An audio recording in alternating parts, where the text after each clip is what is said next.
Hi నమస్తే, welcome to my YouTube channel free learning maths Telugu. So last వీడియోలో మనం సెట్స్కి సంబంధించినటువంటి కంప్లీట్ కాన్సెప్ట్స్ చూసాం. ఈ వీడియోలో మనం నేర్చుకున్న కాన్సెప్ట్ మీద డిఫరెంట్ క్వశ్చన్స్ సాల్వ్ చేద్దాం.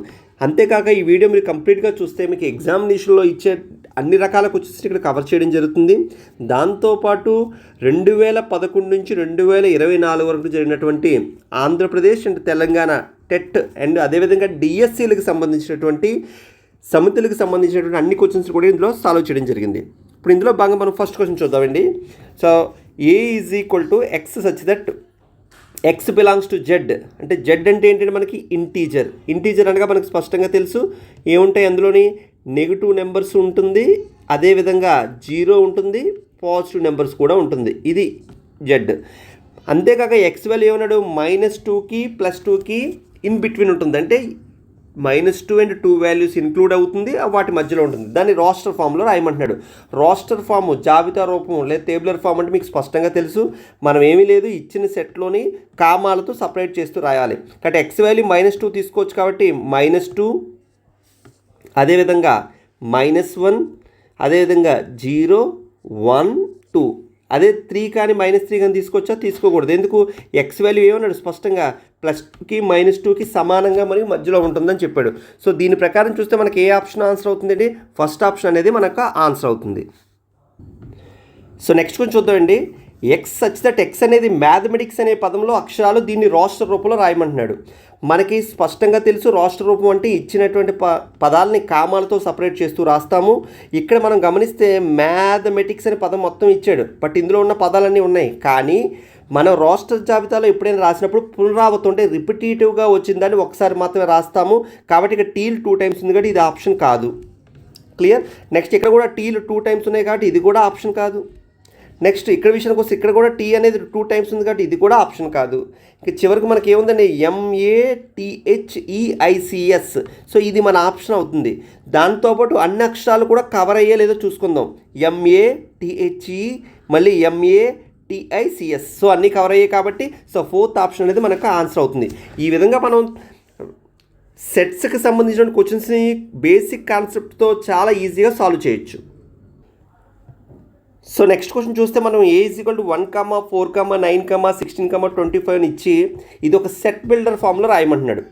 ఇప్పుడు సెట్ బిల్డర్ ఫామ్లో రాయాలంటే ఇవన్నీ మనం గమనిస్తే ఏమవుతుందండి? 1 square, 2 square, 3 square, 4 square, 5 square. అంటే మనం ఏం రాయొచ్చు? A is equal to X such that. So ఇక్కడ మనం ఆన్సర్ ప్రకారం రాస్తే ఎక్స్ ఈజ్ ఈక్వల్ టు ఏమవుతుంది? వై స్క్వేర్ అవుతుంది. అంటే 1 స్క్వేర్, 2 స్క్వేర్, 3 స్క్వేర్, 4 స్క్వేర్. కానీ వై వాల్యూ ఏమై ఉండాలి? ఖచ్చితంగా నేచురల్ నెంబర్ అయ్యి ఉండాలి. 1, 2, 3, 4, 5. అంతేకాక వై వాల్యూ ఏ వాల్యూస్ ఉండాలి? 1 ఉండాలి, అదేవిధంగా 5 ఉండాలి. వాటికి మధ్యలో వాల్యూస్ ఉన్నాయి కాబట్టి 1 <= y <= 5. ఇప్పుడు వీటిని సాటిస్ఫై చేసే ఆప్షన్ ఏముందండి? సెకండ్ ఆప్షన్ ఉంది, అది మన ఆన్సర్. లేదా మీరు ఆప్షన్స్ నుంచి చూసుకున్నా సో ఫస్ట్ ఆప్షన్లో ఎక్స్ అనేది వర్గ సంఖ్య కాబట్టి ఇది ఆన్సర్ కాదు. కారణం ఏంటి? ఎక్స్ అనేది వర్గ సంఖ్య అంటే మనం ఎంతవరకు తీసుకుంటాం? వర్గ సంఖ్య ఇన్ఫినిటీ వరకు తీసుకెళ్ళిపోవచ్చు. కాబట్టి ఇక్కడ మనకు ఓన్లీ 25 వరకే ఉంది, అంటే 5 స్క్వేర్ వరకు ఉంది కాబట్టి ఇది ఆప్షన్ కాదు. అదేవిధంగా థర్డ్ ఆప్షన్లో చూస్తే 1 అనేది ఇంక్లూడ్ చేయలేదు కాబట్టి ఇది ఆన్సర్ కాదు. ఇందులో 5 అనేది ఇంక్లూడ్ చేయలేదు కాబట్టి ఇది కూడా ఆన్సర్ కాదు. కాబట్టి సెకండ్ ఆప్షన్ మనకు ఆన్సర్ అవుతుంది. సో నెక్స్ట్ కొంచెం చూస్తే A is a subset of B. అయితే A union B is equal to value ఎంత అని అడుగుతున్నాడు. సో ఇక్కడ మనం జనరల్గా ఎగ్జాంపుల్స్ తీసుకొని మనం ప్రాబ్లం చేయొచ్చు, లేదా ఏదైనా వెన్ డయాగ్రామ్తో ప్రాబ్లం చేయొచ్చు. ఇప్పుడు సపోజ్ ఏ సబ్సెట్ ఆఫ్ అనగా నేను ఇమేజ్ చేసుకున్నాను. Suppose B is equal to ఏదో 1, 2, 3 సింపుల్గా తీసుకున్నాను. అప్పుడు ఏ ఈజ్ ఈక్వల్ టు నాకు ఏమో దీనికి సబ్సెట్ అవ్వాలి కాబట్టి ఇందులో ఉన్నాయే కావాలి కాబట్టి 1, 2. ఇప్పుడు నాకు ఏ యూనియన్ బి కావాలంటే ఏంటి? అది ఏలోనైనా ఉండొచ్చు లేదా బిలోనైనా ఉండొచ్చు. ఇప్పుడు ఏ యూనియన్ బి అంటే నాకు ఏమవుతుంది? 1, 2, 3 అవుతుంది. అంటే మళ్ళీ నాకు ఏ వాల్యూ వస్తుందండి? బి వాల్యూ వస్తుంది. కాబట్టి ఆప్షన్ అవుతుంది సెకండ్ ఆప్షనే మనకు ఆన్సర్ అవుతుంది. లేదా దీన్నే మనం వెన్ డయాగ్రామ్స్తో కూడా సాల్వ్ చేయాలనుకుంటే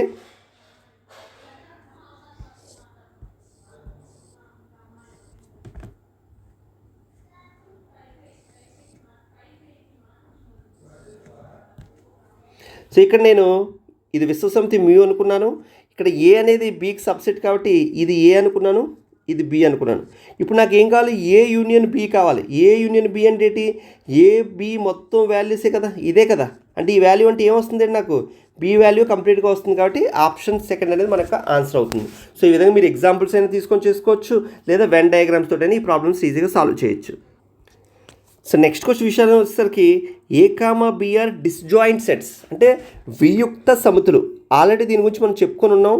ఎప్పుడైనా రెండు సమితులు వియుక్త సమితులు ఎప్పుడవుతాయండి, వాటి మధ్య ఎటువంటి ఉమ్మడి మూలకాలు లేకపోతే దాన్ని వియుక్త సమితి అంటారు.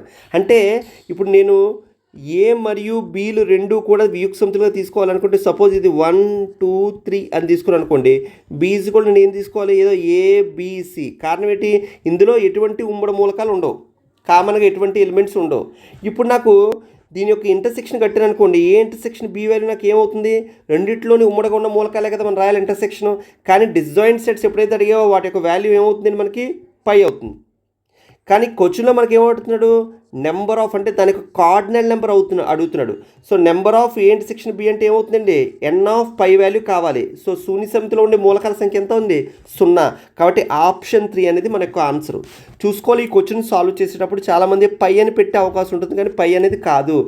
ఏ ఇంటర్సెక్షన్ బి వాల్యూ పై, కానీ మనల్ని ఏమడుగుతున్నాండి, నెంబర్ ఆఫ్ సంఖ్య అడుగుతున్నాడు. సంఖ్య అడిగితే 0 1 2 3లో చెప్పాలి తప్ప మనం పై వాల్యూలో చెప్పకూడదు. సో నెక్స్ట్ క్వశ్చన్ చూస్తే, ఏకు ఘాత సమితిలో అంటే పవర్ సెట్లో 32 మూలకాలు ఉంటే ఎన్ ఆఫ్ ఏ వాల్యూ ఎంత అని అడుగుతున్నాడు. మనకి స్పష్టంగా తెలుసు ఘాత సమితి అంటే ఏంటి, ఏదైనా ఒక సమితికి గల ఉపసమితులన్నింటినీ మూలకాలుగా కలిగినటువంటి సమితిని మనం ఏమంటాం, ఘాత సమితి, పవర్ సెట్ అంటాం. ఇక్కడ క్వశ్చన్లో మనకి ఏమన్నాడు, power set of A value ఇచ్చాడు ఎంతండి, 32.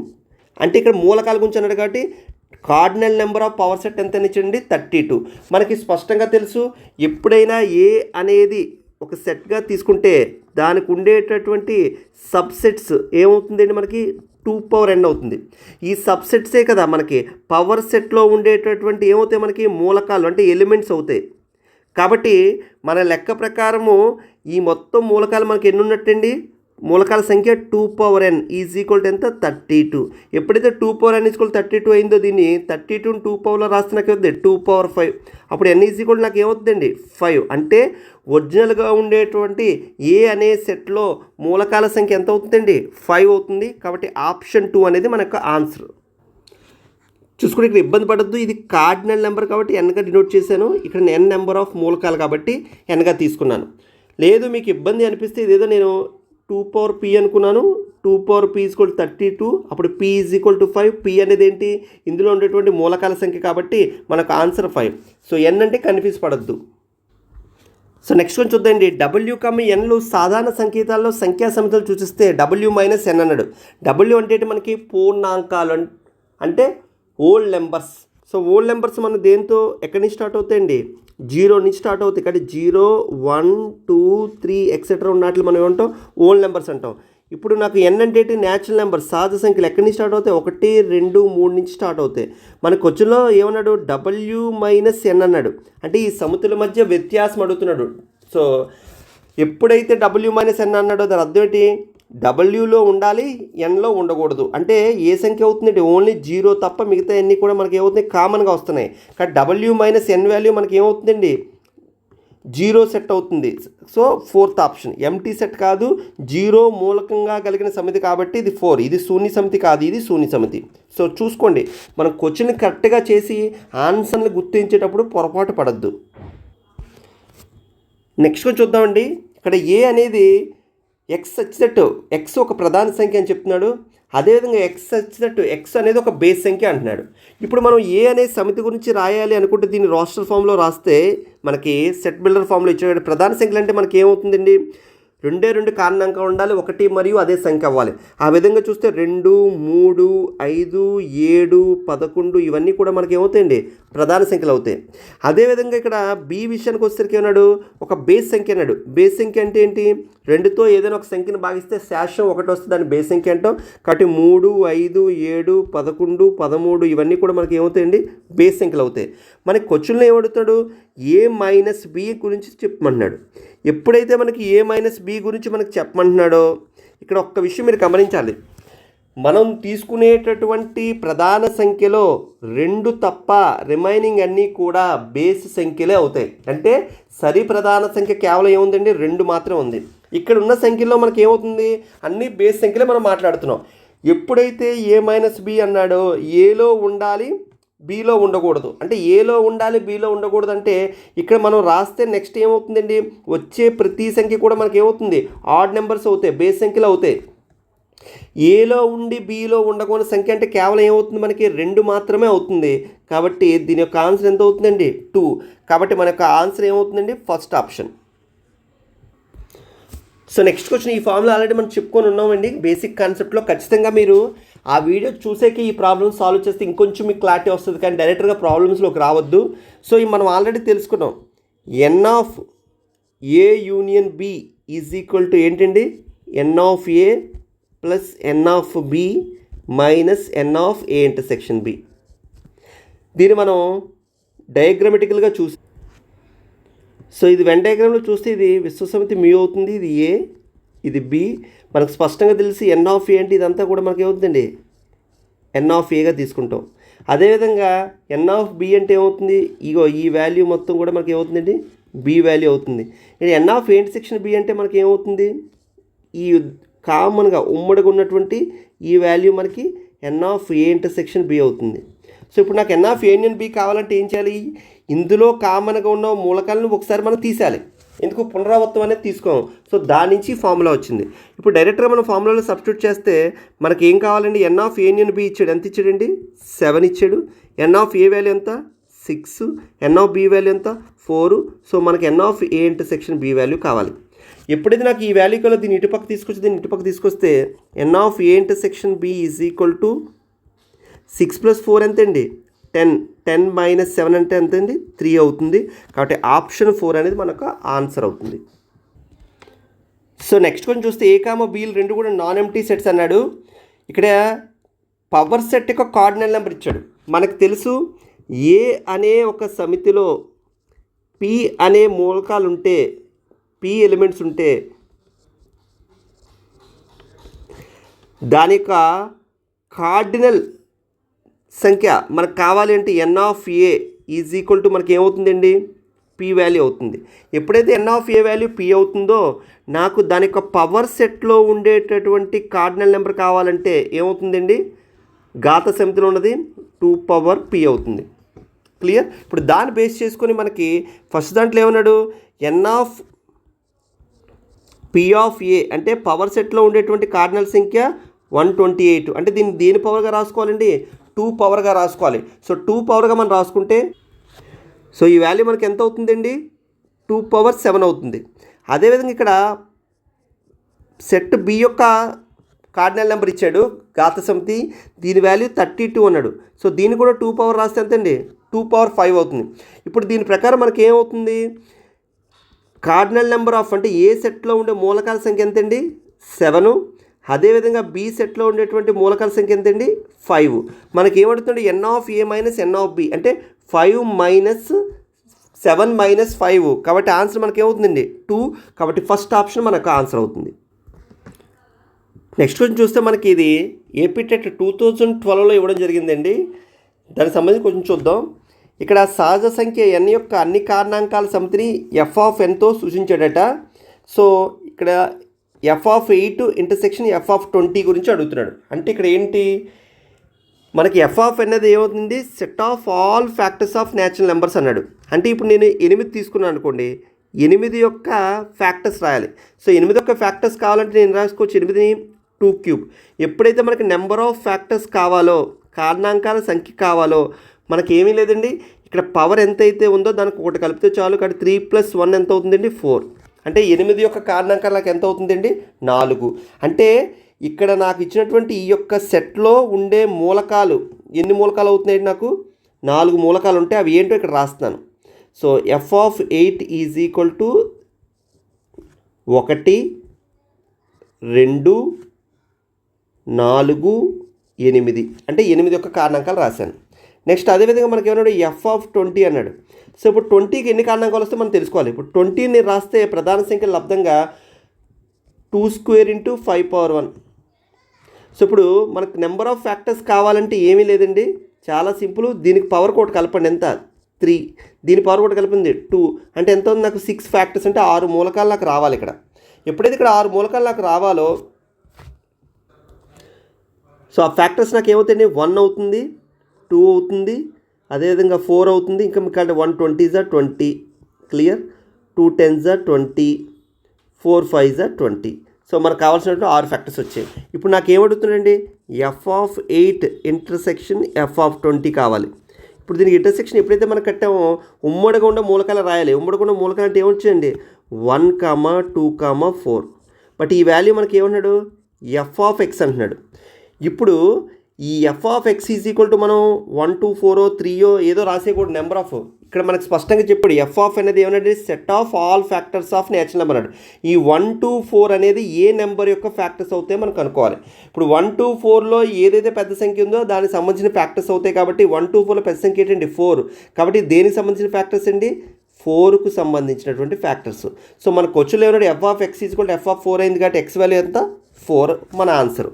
చూసుకోండి, ఒక సింపుల్ క్వశ్చన్ని ఫ్యాక్టర్స్ కాన్సెప్ట్ని మిక్స్ చేసి సెట్స్లో చాలా డిఫరెంట్గా అడిగాడు.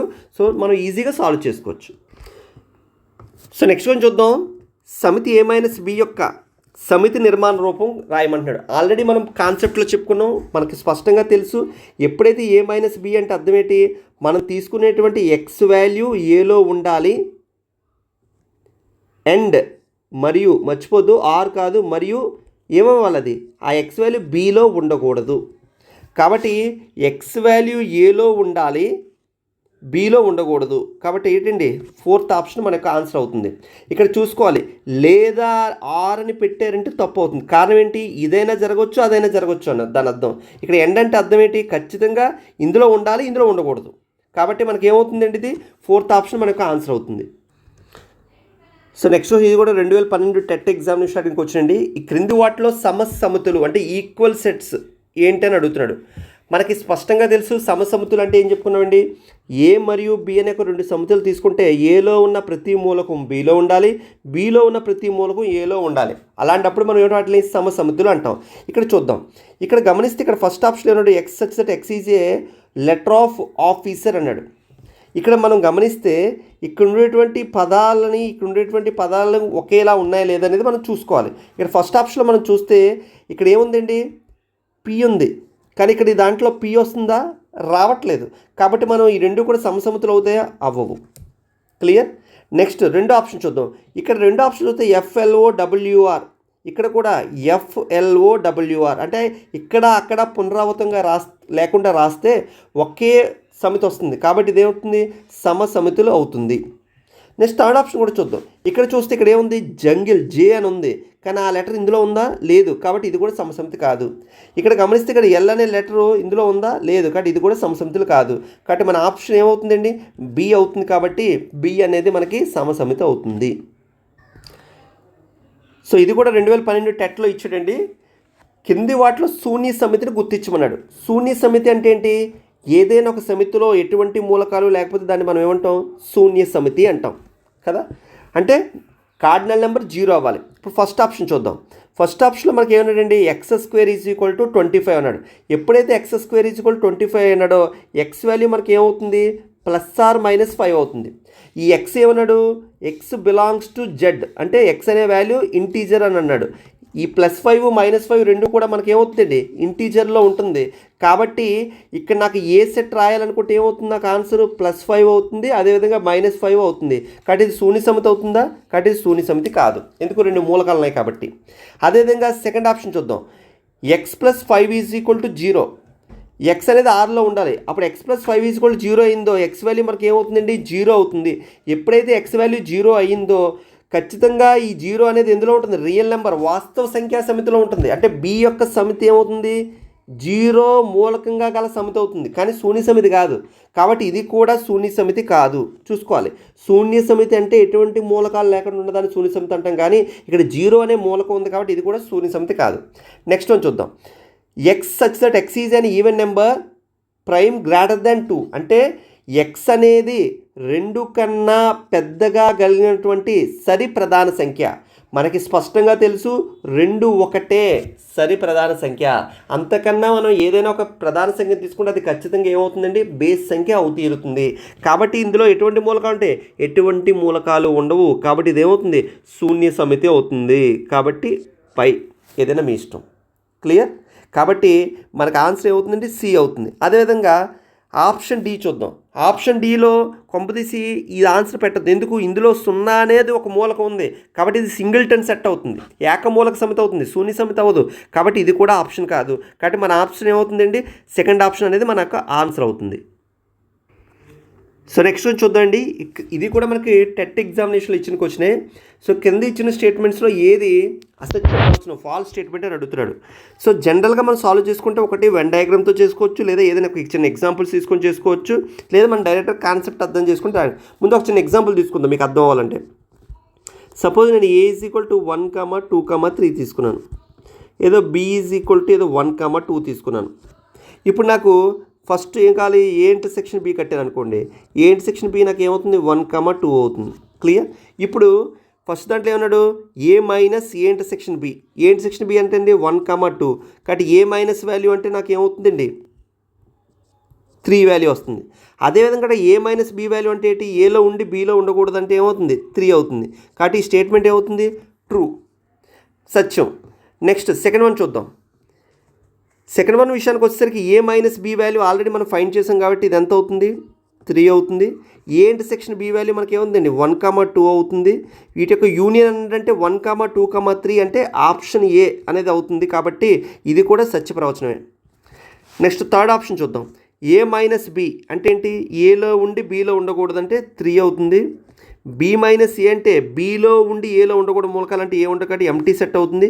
సో ఈ రెండింటి యొక్క ఇంటర్సెక్షన్ అంటే ఏమవుతుంది, ఉమ్మడిగా ఉండే మూలకాలు ఏ ఉండవు కాబట్టి పై శూన్య సమితి అవుతుంది. కాబట్టి ఇది కూడా సత్య ప్రవచనమే. ఇంకా చివరికి ఏముంది, ఇదే మనకు ఆన్సర్ అవుతుంది. అవునో కాదు ఇది కూడా చెక్ చేద్దాం. ఏ మైనస్ బి అంటే మనకి ఏం తెలుసండి, స్పష్టంగా 3. అదేవిధంగా ఏ వాల్యూ అంటే 1, 2, 3. ఇప్పుడు ఈ రెండింటిని కామన్గా రాస్తే మనకి ఏమొస్తుంది, 1, 2, 3 వస్తుంది. అంటే ఏమవుతుంది, ఏ అవుతుంది కానీ బి అవ్వదు. కాబట్టి ఇదేంటి, ఇది ఫాల్స్ స్టేట్మెంట్. కాబట్టి మన యొక్క ఆన్సర్ ఏమవుతుందండి, ఫోర్త్ ఆప్షన్ అనేది మన యొక్క ఆన్సర్ అవుతుంది. సో ఈ విధంగా మనం ఎగ్జాంపుల్స్తో సాల్వ్ చేసుకోవచ్చు, లేదా మనం వెన్ డయాగ్రామ్స్తో కూడా సాల్వ్ చేసుకోవచ్చు. కానీ వెన్ డయాగ్రామ్ మెథడ్ అనేది కొద్దిగా మనం వేసుకొని అన్నింటిలో చూసుకుని కొద్దిగా లెంతీ ప్రాసెస్ అవుతుంది. కాబట్టి ఇలా చిన్న ఎగ్జాంపుల్స్ మరి పెద్ద కాడ 1, 2, 3 మూలకాలుగా తీసుకుంటూ మనం చేసుకున్నా సరే ఈజీ సాల్వ్ చేసుకోవచ్చు. సో నెక్స్ట్ ప్రాబ్లం చూద్దాం. సో నెక్స్ట్ ప్రాబ్లం కూడా మనకి 2012 టెట్లో ఇచ్చిన క్వశ్చన్ అండి. చాలా అంటే జామెట్రీకి సంబంధించినటువంటి కాన్సెప్ట్ని తీసుకొచ్చి మనకి సెట్లో కల్పించాడు. ఎంత బాగుందో కొంచెం చూడండి. క్వశ్చన్లో ఏమంటున్నాడు, సి కేంద్రంగా మరియు ఆర్ రేడియస్ అన్నాడు. అంటే ఒక వృత్తం తీసుకున్నామండి, ఆ వృత్తం యొక్క సెంటర్ ఎంత అన్నాడు, సి అన్నాడు. దీని యొక్క రేడియస్ ఎంత అన్నాడు, ఆర్ అన్నాడు. నెక్స్ట్ ఏ అనేది ఏమన్నాడంటే ఆ వృత్తం మీద ఉన్నటువంటి బిందువులన్నిటి సమితి. So A is equal to ఏంటండి, ఈ వృత్తం మీద ఉండేటువంటి అన్ని బిందువుల సమితి. అంటే సో ఇవన్నీ కూడా ఈ అన్ని బిందువులు కూడా మనకి ఏమవుతాయండి, ఏ సమితిలోకి వస్తాయి. అంటే ఎన్ని ఉంటాయండి వృత్తం మీద బిందువులు, అనంత బిందువులు ఉంటాయి. కాబట్టి ఇదేంటి, అపరిమిత సమితి. క్లియర్? సో దీంట్లో మనం రాసుకోవాలంటే ఇదేదో సమ 1, 2, 3 అని రాసుకోవాలని అనుకోండి జనరల్గా. ఇప్పుడు నాకు ఏమవుతుంది, 1, 2, 3, 4 ఎంతవరకు రాసుకోవచ్చు, అలా ఇన్ఫినిటీ వరకు రాసుకోవచ్చు. క్లియర్? నెక్స్ట్ మరియు సి ద్వారా పోవు సరళ రేఖ మీద బిందువుల సమితి బి అయితే అన్నాడు. ఇప్పుడు ఏమన్నాడు, ఇంకోటి సి ద్వారా పోయే ఒక రేఖ ఉందంట, ఈ రేఖ మీద ఉండేటువంటి బిందువుల గురించి ఉన్నటువంటి సమితిని ఏమన్నాడు, బి అన్నాడు. అంటే బి అనే సమితి ఏమన్నాడండి, అంటే ఇక్కడ ఒక పాయింట్ ఉంటుంది, ఇక్కడ ఒక పాయింట్ ఉంటుంది. సో వాటితో పాటు ఈ అన్నిటి మీద ఉండే బిందువులు అన్నాడు. ఒక సరళ రేఖ మీద ఉండేటువంటి బిందువులు కాబట్టి ఇది ఒక ఫైనైట్ సెట్. ఇక్కడ మనం గమనిస్తే సపోజ్ ఇక్కడ ఉన్న బిందువు ఏదో నేను ఒక నెంబర్ ఏదో 9 అనుకున్నాను, ఇక్కడ ఉన్న బిందువు ఏదో నాకు ఏదో 10 అనుకున్నాను. ఇప్పుడు నేను ఇక్కడ రాస్తే నేను ఈ బిందువుల సంఖ్యలో 9, 10తో పాటు ఇదేదో XYZ అని రాయొచ్చు కదా. అంటే ఇక్కడ మనం గమనిస్తే ఇక్కడ మనకేమడుగుతున్నాడు, ఉమ్మడిగా ఉండే మూలకాలు ఏముంటాయి, 2 బిందువులు ఉంటాయి. ఒకటి ఈ బిందువు, 2 ఈ బిందువు. క్లియర్? సో దీని యొక్క కార్డినల్ నెంబర్ అడుగుతున్నాడు కాబట్టి మనకు ఎంత అవుతుందండి, 2 అవుతుంది. చూసారా, చాలా సింపుల్ కాన్సెప్ట్ని జామెట్రీలో మిక్స్ చేసి ఇచ్చాడు. అంటే వృత్తం మీద ఉన్న బిందువుల్ని ఏ అన్నాడు, ఈ సరళరేఖ మీద ఉన్న బిందువుల్ని బి అన్నాడు. సో ఇక్కడ ఉమ్మడిగా ఉండే బిందువులు ఏముంటాయండి, ఈ రెండు బిందువులు ఉమ్మడిగా ఉంటాయి కాబట్టి వాటికి కోఆర్డినేట్ నెంబర్ ఎంత అవుతుందండి, 2 అవుతుంది. సో నెక్స్ట్ క్వశ్చన్ చూస్తే ఏ కామా బీలు రెండు కూడా వియుక్త సమితులాడు. వియుక్త సమితి అంటే ఏంటంటే మనకి డిస్జాయింట్ సెట్స్, అంటే రెండిట్ల మధ్య ఎటువంటి ఉమ్మడి మూలకాలు లేకపోతే దాన్ని మనం ఏమంటాం, డిస్జాయింట్ సెట్స్ అంటాం. ఒకవేళ మనకి డయాగ్రామ్లో మీకు అర్థం అవ్వాలంటే, సో ఇది ఏ, ఇది బి. ఇప్పుడు గమనిస్తే ఈ రెండింటి మధ్య ఏమైనా ఉమ్మడి మూలకాలు అండి, ఎటువంటి ఉమ్మడి మూలకాలు లేవు కాబట్టి దీన్ని ఏమంటే మనం డిస్జాయింట్ సెట్స్ అంటాం. క్లియర్? ఎప్పుడైతే డిస్జాయింట్ సెట్స్ అయ్యో వాటి యొక్క ఇంటర్సెక్షన్, అంటే ఏ ఇంటర్సెక్షన్ బి వాల్యూ మనకి ఎప్పుడు ఏమవుతుందండి, 5 అవుతుంది, అంటే శూన్య సమితి అవుతుంది. ఎటువంటి మూలకాలు ఉండవు కాబట్టి దీని యొక్క కార్డినల్ నెంబర్ మనం రాసుకుంటే ఏమవుతుందండి, శూన్య సమితిలో ఉన్న మూలకాలు 0. క్లియర్? ఇప్పుడు క్వశ్చన్లో మనకి ఏమంటారు, వియుక్త సమితిలో N of A union B value ఏమవుతుంది మనకి స్పష్టంగా తెలుసు. N of A union B is equal to N of A plus N of B minus N of A intersection B. ఈ వాల్యూ మనకి ఎంత అని తెలిసింది, 0 అని తెలుసు కాబట్టి ఇంకా మనకి స్పష్టంగా N of A union B is equal to ఏమవుతుంది, N of A plus N of B అవుతుంది. కాబట్టి మన ఆన్సర్ ఏమవుతుందండి, ఫస్ట్ ఆప్షన్ అనేది మన యొక్క ఆన్సర్ అవుతుంది. సో నెక్స్ట్ క్వశ్చన్ చూద్దామండి. ఇది కూడా టెట్ ఎగ్జామినేషన్ ఇచ్చిన క్వశ్చన్సే. ఏ వాల్యూ ఇచ్చాడు, బి యొక్క సమితి ఇచ్చాడు, ఏ మైనస్ బి అన్నాడు. సో ఎప్పుడైతే ఏ మైనస్ బి మనకు కావాలో ఏలో ఉండాలి, బిలో ఉండకూడదు. అంటే 2 అవుతుంది, 4 అవుతుంది, 6 అవుతుంది, 8 అవుతుంది. ఎందుకు, ఇది మొదటి 4 సరిసంఖ్యలు, ఈ మొదటి 4 బేస్ సంఖ్యలు, వాటి మధ్య కామన్ ఎలిమెంట్స్ ఏమి ఉండవు కాబట్టి ఏ వాల్యూ వస్తుంది. రైట్? నిజం చెప్పండి, ఈ రెండు విధంగా డిస్జాయింట్ సెట్స్. నెక్స్ట్ అదేవిధంగా బి మైనస్ ఏ అడిగాడు. సో బి మైనస్ ఏ అంటే మనకి ఏమవుతుందండి, ఇక్కడ కూడా 1, 3, 5, 7. క్లియర్? నెక్స్ట్ వీటి యొక్క ఇంటర్సెక్షన్ అడిగాడు. ఎప్పుడైతే ఇంటర్సెక్షన్ అడిగాడో ఏ మైనస్ బి అంటే మళ్ళీ ఏమొస్తుంది, నాకు ఏ వస్తుంది. బి మైనస్ ఏ అంటే మళ్ళీ ఏమొస్తుంది, నాకు బిఏ వస్తుంది. సో ఏ ఇంటర్సెక్షన్ బి అంటే నాకు ఏమవుతుందండి, 5 అవుతుంది. ఎందుకు, ఈ రెండిట్లోనే ఉమ్మడిగా ఉండే మూలకాలు ఏ ఉండవు కాబట్టి మన ఆన్సర్ ఫస్ట్ ఆప్షన్ అవుతుంది. అంతేకాదు మీరు ఒకటే గుర్తుపెట్టుకోవాలి, ఆల్రెడీ నేను బేసిక్ కాన్సెప్ట్ చెప్పినట్టు చెప్పానండి. ఎప్పుడైనా సరే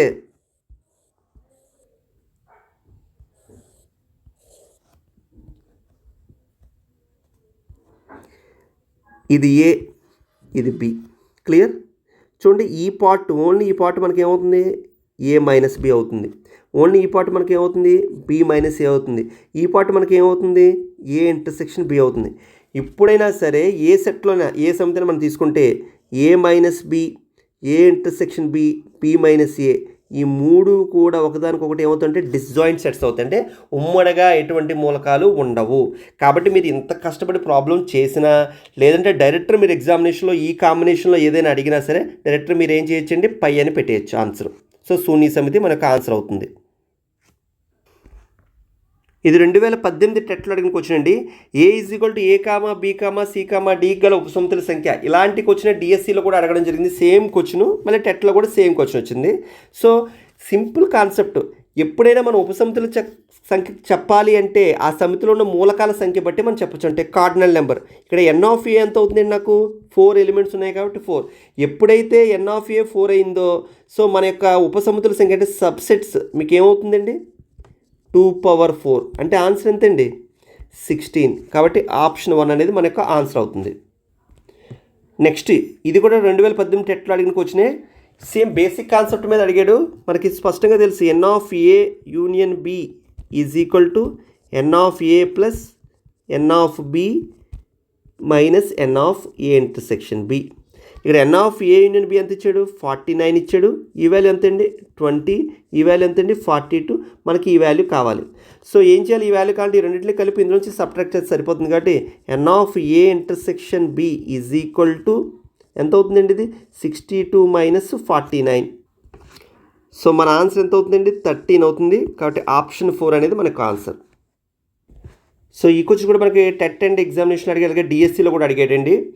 పక్కనున్న వెన్ చిత్రంలో షేడ్ చేయబడిన భాగం సూచించేది ఏంటంటున్నాడు. అంటే ఈ షేడింగ్ పార్ట్ ఏం చూపిస్తుంది అండి, ఈ మొత్తం బిలో నుంచి ఏ ఉన్న వాల్యూ తీసేస్తుంది. అంటే ఇది ఏమవుతుందండి, మనకి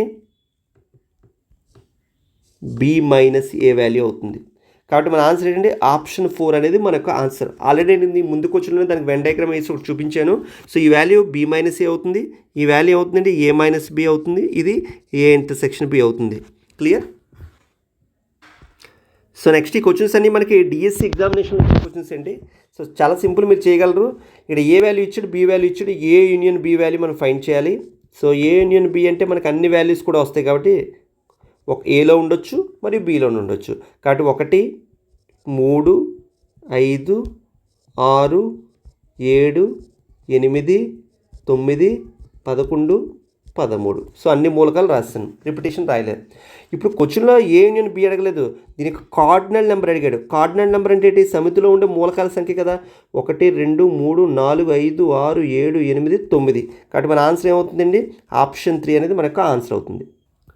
సో నెక్స్ట్ క్వశ్చన్ ఏమవుతుందంటే కింది వాళ్ళలో పరిమిత సమితికి ఉదాహరణ ఏంటి? సో పరిమిత సమితి, అపరిమిత సమితి అంటే లెక్కించేటట్టు వీలుగా ఉన్నట్లు పరిమిత సమితి అంటాం, లెక్కించలేకపోతే దాన్ని అపరిమిత సమితి అంటాం. ఇప్పుడు ఫస్ట్ క్వశ్చన్ చూద్దాం. ఇక్కడ ఎక్స్, ఆ ఫస్ట్ ఆప్షన్లో ఎక్స్ వచ్చిందంటే ఎక్స్ అనేది ఏమన్నా న్యాచురల్ నెంబర్ అన్నాడు, ఎక్స్ అనేది ఒక ప్రధాన సంఖ్య అన్నాడు. ప్రధాన సంఖ్య అంటే ఏంటి? మనకి ఎక్కడి నుంచి స్టార్ట్ అవుతుంది? 2, తర్వాత 3 5 7 11 13 17. అంటే మనం ఈ విధంగా రాసుకుంటూ పోతే ఎంతవరకు రాయొచ్చండి? ఎంతవరకైనా రాయొచ్చు. కాబట్టి ప్రధాన సంఖ్యల సమితి మనకి ఏమవుతుందండి? అపరిమిత సమితి అవుతుంది. కాబట్టి ఇది పరిమిత సమితి కాదు. నెక్స్ట్ అదేవిధంగా ఎక్స్ వచ్చేటట్టు ఎక్స్ అనేది ఒక బేస్ సంఖ్య అన్నాడు. బేస్ సంఖ్య అంటే మనకి ఎక్కడి నుంచి స్టార్ట్ అవుతుంది? 1 3 5 7 9. ఇవి కూడా ఏంటి? అపరిమిత సమితి. కాబట్టి ఇది కూడా మన ఆన్సర్ కాదు. సో నెక్స్ట్ ఏమన్నాడు? ఎక్స్ బిలాంగ్స్ టు ఎన్ మరియు X greater than equal to 100 అన్నాడు. అంటే ఎక్స్ వాల్యూ ఏమవ్వాలి? 100 ఉంటూ 100 కన్నా ఎక్కువ ఉండాలి. అంటే 100 101 102 102 ఈ విధంగా రాసుకుంటే ఇది కూడా మనకి ఏమవుతుందండి? అపరిమిత సమితి అవుతుంది. మరి ఫోర్త్ ఆప్షన్ చూద్దాం. ఎక్స్ అనేది సహజ సంఖ్య అవ్వాలి, న్యాచురల్ నెంబర్ అవ్వాలి, కానీ 100 కన్నా తక్కువ ఉండాలి. అంటే దాని అర్థం ఏంటి? సహజ సంఖ్యలు 1 నుంచి స్టార్ట్ అవుతుంది కాబట్టి 1 2 3 అప్ టు ఎంతవరకు రాయాలి? 99 వరకే రాయాలి. ఎందుకు? ఎక్స్ వాల్యూ 100 కన్నా తక్కువ ఉండాలి. కాబట్టి ఇది ఏమవుతుందండి? నాకు పరిమిత సమితి అంటే ఎన్ని మూలకాలని నేను స్పష్టంగా చెప్పగలను. ఎన్ని మూలకాలు? 99 మూలకాలు. కాబట్టి ఆప్షన్ 4 అనేది మన యొక్క ఆన్సర్ అవుతుంది. సో నెక్స్ట్ ఈ క్వశ్చన్ కూడా డిఎస్సిలో ఇచ్చాడండి, అదేవిధంగా టెట్లో కూడా ఒకసారి ఇచ్చాడు సేమ్ క్వశ్చన్. సో దీన్ని కూడా సాల్వ్ చేయడం చాలా సింపుల్ కాన్సెప్ట్. దీంట్లో మనకి ఏమన్నాడంటే ఏ వాల్యూ గురించి ఏమన్నాడంటే ఏ అనేది 1 మరియు 100ల మధ్య గల 3 యొక్క గుణిజాలు అంటే మల్టిపుల్స్ ఆఫ్ 3 అన్నాడు. అంటే 3 యొక్క మల్టిపుల్స్ మనం ఏమవుతుంది? 1 నుంచి 100లో మనకి ఎన్ని మల్టిపుల్స్ ఉన్నాయో 3 యొక్క అంటే దీనికోసం మనం ఎక్కువగా ఆలోచించాల్సిన అవసరం లేదు. జస్ట్ మీరు ఏం చేయాలంటే ఈ 1కి 100కి మీకు ఎన్ని మల్టిపుల్స్ కావాలి అనుకుంటే 3 6 9 ఇలా జనరల్గా 33 డైరెక్ట్ రాసుకోవచ్చు. లేదు మీకు ఇబ్బందిగా ఉందనుకోండి, మీరు దీన్ని చేయాల్సిందల్లా ఏం లేదు, దీన్ని 3తో డివైడ్ చేయండి, దీన్ని 3తో డివైడ్ చేయండి.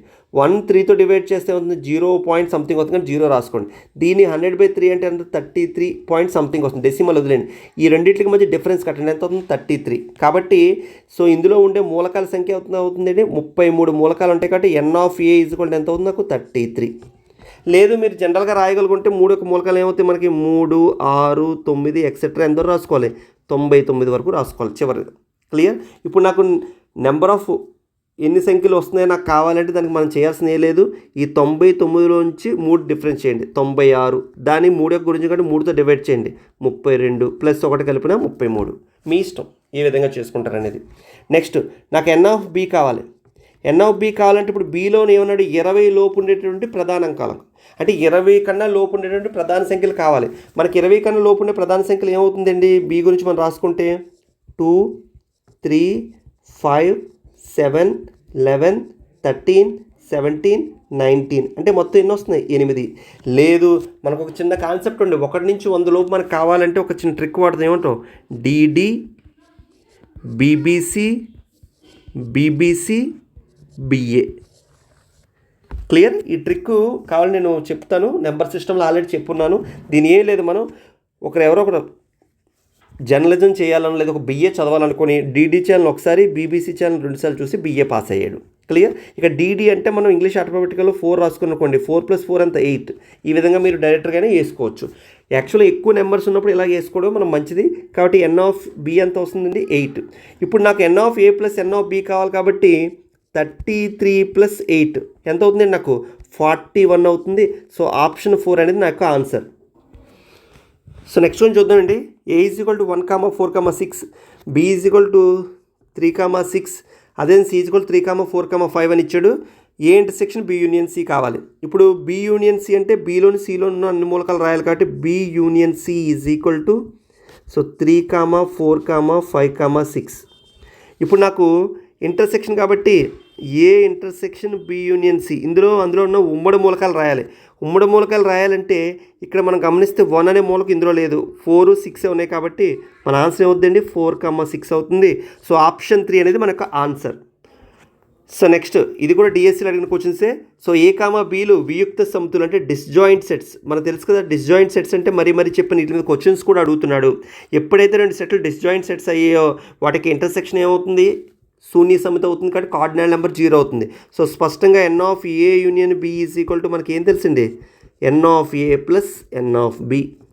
ఇప్పుడు N of A union B ఎంత ఇచ్చాడు 7, ఎన్ ఆఫ్ ఏ 4, అప్పుడు ఎన్ ఆఫ్ బి ఎంత అవుతుందండి 3 అవుతుంది. కాబట్టి ఆప్షన్ 3 అనేది మనకు ఆన్సర్. సో ఈ క్వశ్చన్ ఏపీ టెట్ 2022లో అడిగిన క్వశ్చన్ అండి. ఏ వాల్యూ ఇచ్చాడు, బి వాల్యూ ఇచ్చాడు, ఇంటర్సెక్షన్ అడుగుతున్నాడు.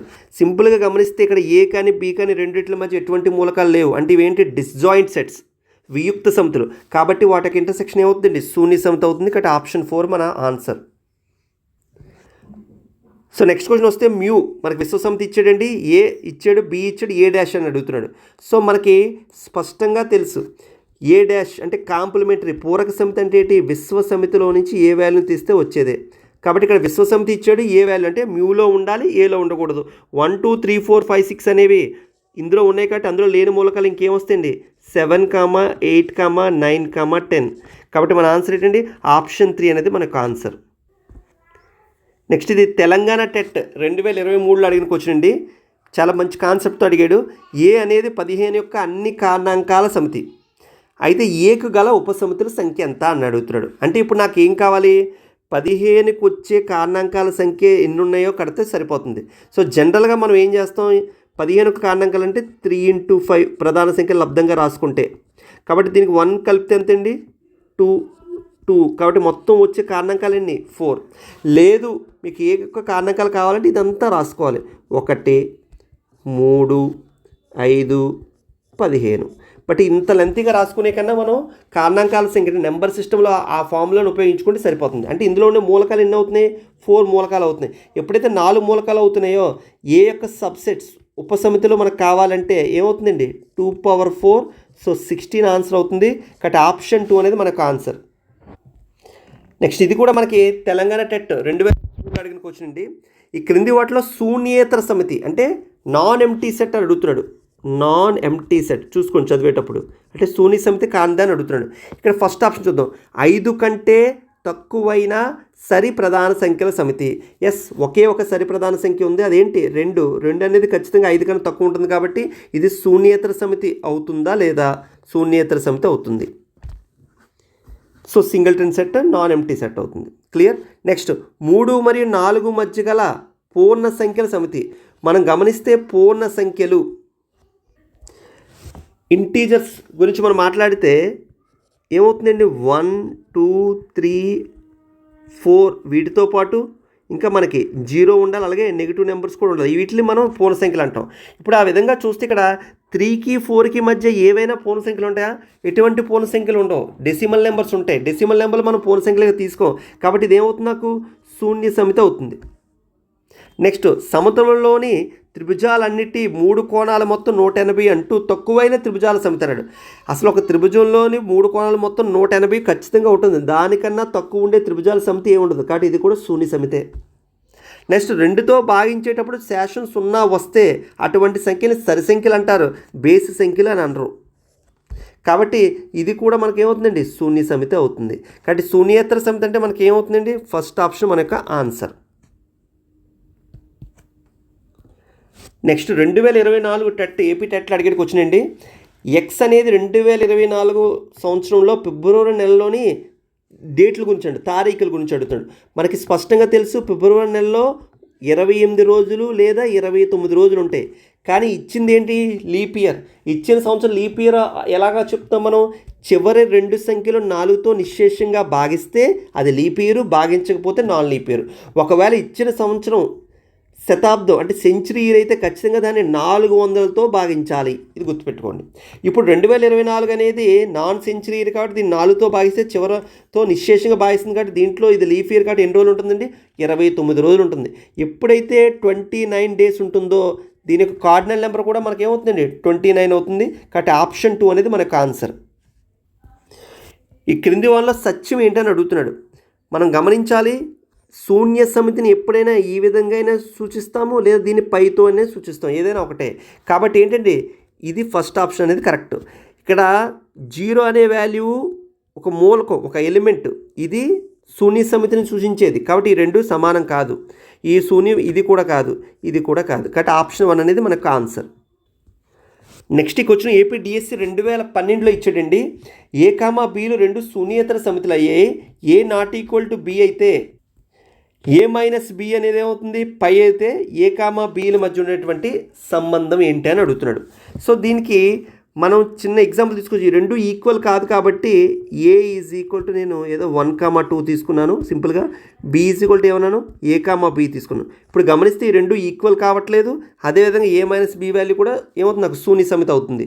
ఇప్పుడు నాకు వీటి మధ్య సంబంధం అంటే ఏమవుతుందంటే ఈ రెండు కూడా వియుక్త సమితులు అవుతుంది. అంటే ఒకదానికోటి సంబంధం లేనిది. ఎప్పుడైతే వియుక్త సమితులు అవుతాయి ఏ ఇంటర్సెక్షన్ బి వాల్యూ ఏమవుతుంది? నాకు పై అవుతుంది. కాబట్టి ఫస్ట్ ఆప్షన్ కాదు. B is a subset of A కాదు. ఏ శూన్య సమితి కాదు. Next A is a subset of B కాదు. కాబట్టి ఆన్సర్ ఏంటండి? 4th ఆప్షన్ మన యొక్క ఆన్సర్. సో నెక్స్ట్ క్వశ్చన్ మనకి టెట్కమ్ డిఎస్సి 2015లో ఇచ్చిన క్వశ్చన్ అండి. ఇక్కడ ఏ డెల్టా బి అని ఇచ్చాడు. అంటే సమితుల మధ్య ఛేదనం, symmetric of 2 sets. A delta B is equal to మనకి స్పష్టంగా తెలిసింది A minus B, A union B minus A intersection B, లేదా A minus B union B minus A. అయితే ఇక్కడ మన క్వశ్చన్లో ఏమన్నాడు? A delta B is equal to A union B అన్నాడు. అంటే ఇక్కడ మనం ఈ ఫార్ములాని అబ్జర్వ్ చేస్తే ఎప్పుడవుతుందండి A delta B is equal to A union B? A intersection B value అనేది శూన్య సమితి అయితేనే కదా. అంటే దాని అర్థం ఏంటి? ఏ కామా బీలు రెండు ఏమై ఉండాలి? వియుక్త సమితులు అవ్వాలి. ఎప్పుడైతే ఏ కామా బీలు రెండు కూడా వియుక్త సమితులు అయ్యో ఏ ఇంటర్సెక్షన్ బి కూడా ఏమవుతుంది? పై అవుతుంది. కాబట్టి మనకి సెకండ్ ఆప్షన్ అనేది మనకు ఆన్సర్. కాబట్టి A intersection B is equal to phi అయినప్పుడు A delta B is equal to ఏమవుతుందండి? ఓన్లీ ఏ యూనియన్ బి మాత్రమే అవుతుంది. సో నెక్స్ట్ క్వశ్చన్, సమితి ఏ మరియు బిలో వరుసగా 3 మరియు 6 మూలకాలు గలవు. అయితే ఏ యూనియన్ బిలో ఉండదగు కనీస మూలకాల సంఖ్య ఎంత అని అడుగుతున్నాడు.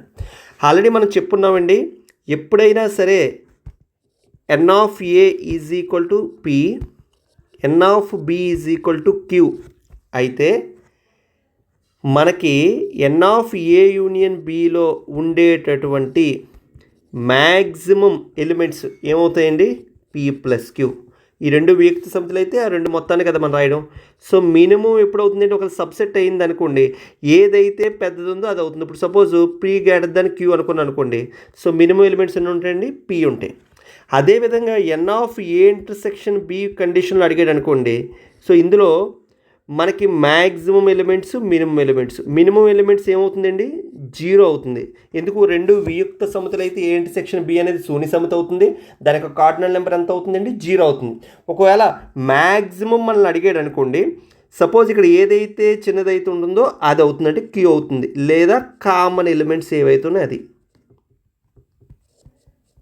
క్లియర్? ఇప్పుడు దీన్ని బేస్ చేసుకొని మన క్వశ్చన్లో ఏమడుగుతున్నాడండి? సమితి ఏలో 3 మూలకాలు అన్నాడు, సమితి బిలో 6 మూలకాలు అన్నాడు. ఏ యూనియన్ బిలో ఉండదగు కనీస మూలకాలు అడుగుతాడు. కనీసం అంటే ఏదైతే పెద్ద సంఖ్య ఉందో అదే. కాబట్టి ఆన్సర్ ఏమవుతుందండి? 6 అనేది మన ఆన్సర్ అవుతుంది. అలా కాకుండా గరిష్టాన్ని అడిగితే ఏమవుతుందండి? 3 + 6 9 అవుతుంది వియుక్త సమితులు అయినప్పుడు. వీటి మీద క్వశ్చన్స్ అడుగుతున్నాడు. లాస్ట్ మన 2024 టెట్ ఎగ్జామినేషన్లో కూడా దాని మీద క్వశ్చన్లు అడిగాడు. కాబట్టి ఈ కాన్సెప్ట్ చాలా ఇంపార్టెంట్ అండి. సో ఇది కూడా మన డిఎస్సీలో అడిగిన క్వశ్చన్ అండి. సమితి A is equal to X such that X అనేది ఒక న్యాచురల్ నెంబరు, ఎక్స్ వాల్యూ 2కి 7కి మధ్యలో ఉంటుంది అన్నాడు. అంటే ఏ ఈజ్ ఈక్వల్ టు మనకి ఏమవుతుందండి? 2 కన్నా ఎక్కువ ఉండాలి, 3, 4, 5, 6, 7 కన్నా తక్కువ ఉండాలి. ఎప్పుడైతే సమితి ఏలో మూలకాల సంఖ్య 4 అయ్యో వాటి యొక్క కార్డినల్ నెంబర్ ఏమవుతుందండి? నాకు N of A is equal to 4 అవుతుంది. ఎప్పుడైతే కార్డినల్ నెంబర్ తెలిసిందో మనకి సబ్సెట్స్ ఏమవుతుందండి? 2 power 4 సో 16 అనేది మనకు ఆన్సర్ అవుతుంది. So option 4. తెలంగాణ డిఎస్సి 2018లో ఇవ్వడం జరిగింది. సో ఇక్కడ ఏ అండ్ బి అనే 2 సెట్లు ఇచ్చి ఏ డెల్టా బి వాల్యూ ఇవ్వడం జరిగింది. అలాగే పీ కామా క్యూ కండిషన్ ఏది అనేది ట్రూ అవుతుందో అని అడుగుతున్నాడు. సో మనకి ఏ మైనస్ బి వాల్యూ ఫైండ్ చేస్తే ఏలో ఉండాలి, బిలో ఉండకూడదు. అంటే ఏమవుతుందండి 1,3 అవుతుంది. అదేవిధంగా బి మైనస్ ఏ అంటే బిలో ఉండాలి, ఏలో ఉండకూడదు. అంటే 4 మాత్రం అవుతుంది. ఇప్పుడు ఈ రెండిట్ల యొక్క యూనియన్ కదా మనకి A delta B. So A delta B మనకి ఏమవుతుందండి 1,3,4 అవుతుంది. సేమ్ అదేవిధంగా A intersection B value find చేయమన్నాడు. ఈ రెండిట్లో కామన్గా ఉండే మూలకం ఏముందండి 2 మాత్రమే ఉంది కాబట్టి 2 అనేది అవుతుంది. ఇప్పుడు ఆప్షన్ పిలో A delta B is equal to 2 as true. అదేవిధంగా ఏ ఇంటర్సెక్షన్ బి 2 అవుతుంది. ఏ డెల్టా బి కూడా 1,3,4 అవుతుంది. కాబట్టి మనకి ఇచ్చినటువంటి స్టేట్మెంట్స్ ఏమవుతుందండి బోత్ పి అండ్ క్యూ రెండు కూడా ట్రూ అవుతున్నాయి. సో ఆప్షన్ 4 అనేది మనకు ఆన్సర్ అవుతుంది. సో ఈ క్వశ్చన్ కూడా మనకి తెలంగాణ డిఎస్సిలో ఇవ్వడం జరిగిందండి. ఏ is equal to x² - 3x + 2 = 0 ఒక కండిషన్ ఇచ్చాడు, క్వాడ్రాటిక్ ఈక్వేషన్. ఇప్పుడు దీన్ని నేను సాల్వ్ చేస్తే మనకి ఏమవుతుందండి ఏ ఈజ్ ఈక్వల్ టు నాకు మూలకాలు కావాలి. So x² - 3x + 2 = 0. సో దీన్ని మనం రాసుకుంటే ఏం రాసుకోవచ్చు x - 2 × x - 1 = 0. అప్పుడు x నాకు ఏమవుతుందండి 1,2. కాబట్టి ఏ సెట్ యొక్క ఎలిమెంట్స్ ఏమవుతాయండి నాకు 1,2 అవుతుంది. అదేవిధంగా నేను బి = మనకి కావాలి అనుకుంటే దీనికి ఇచ్చినటువంటి క్వాడ్రాటిక్ ఈక్వేషన్ ఏమి ఇచ్చండి x² + 3x - 10 = 0 ఇచ్చాడు. సో దీన్ని కూడా మనం సాల్వ్ చేసుకుంటే ఇది కూడా మనకి -5,2 వస్తుంది. కాబట్టి నేను 2, -5 రాసుకున్నాను. సో ఇది ఏకి సంబంధించిన సెట్, బికి సంబంధించిన సెట్స్. సో క్వశ్చన్లో మనకి ఏమంటున్నాడు పీ కండిషన్లో A intersection B is equal to X such that x - 2 అన్నాడు. ఇప్పుడు ఏ ఇంటర్సెక్షన్ బి కట్టాను అనుకోండి. సో నాకు వచ్చే వాల్యూ ఏమవుతుంది 2 అనేది కామన్గా ఉంటుంది. సో దీన్ని మనం రాయాలి అనుకుంటే సెట్ బిల్డర్ ఫామ్లో ఎక్స్ సచ్ దట్ x - 2 = 0. కాబట్టి ఈ స్టేట్మెంట్ అనేది ట్రూ అవుతుంది. సో నెక్స్ట్ అలా కాకుండా ఏ యూనియన్ బి వాల్యూ మనకి రాస్తే ఏమొస్తుంది 1,2, -5 వస్తుంది, +5 కాదు. కాబట్టి ఇది ఫాల్స్. కాబట్టి ఇచ్చిన స్టేట్మెంట్లో మనకి ఏమవుతుందండి ఓన్లీ పి అనేది మాత్రమే ట్రూ అవుతుంది. సో నెక్స్ట్ క్వశ్చన్ మనకి డిఎస్సి 2008లో అడిగిన క్వశ్చన్ అండి. A is a subset of B అయితే then A intersection B value ఎంత అని అడుగుతున్నాడు. సో దీన్ని మనం ఎగ్జాంపుల్గా తీసుకొని మీరు కూడా చేసుకోవచ్చు. ఏ ఈజ్ ఈక్వల్ టు ఏదో 1,2 తీసుకున్నాను. బి అనేది దానికన్నా పెద్ద ఉండాలి, సబ్సెట్ అవ్వాలి కాబట్టి 1,2, 3 అని రాశాను. ఇప్పుడు నాకు ఏ ఇంటర్సెక్షన్ బి వాల్యూ నాకు ఫైండ్ చేస్తే ఏమవుతుంది రెండిట్లో కామన్గా ఉన్న ఎలిమెంట్సే కాబట్టి 1,2 అంటే మళ్ళీ ఏమొస్తుంది నాకు ఏ వస్తుంది కాబట్టి ఆప్షన్ 3 కరెక్ట్. లేదా మీరు ఒకవేళ వెన్ డయాగ్రామ్లో తీసుకున్నా సరే మీకు స్పష్టంగా అర్థమవుతుంది. సో దీన్ని నేను విశ్వసమితిగా తీసుకున్నాను. ఇది ఒక సెట్, ఇది ఒక సెట్.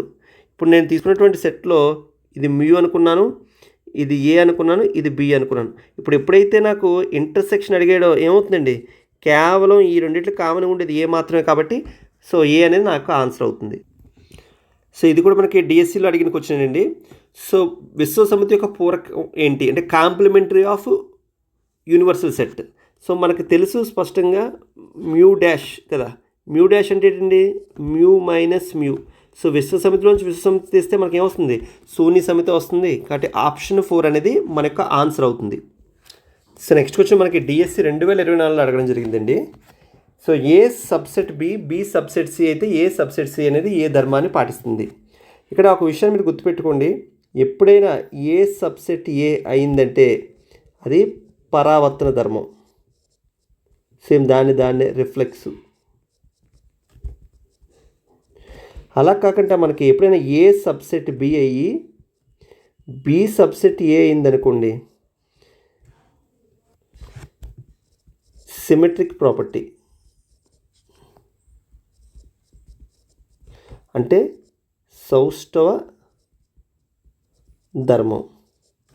అలా కాకుండా ఎప్పుడైనా A subset B B subset C అయితే ఏ సబ్సెట్ సి అయిందనుకోండి అప్పుడు దాన్ని మనం ఏమంటామంటే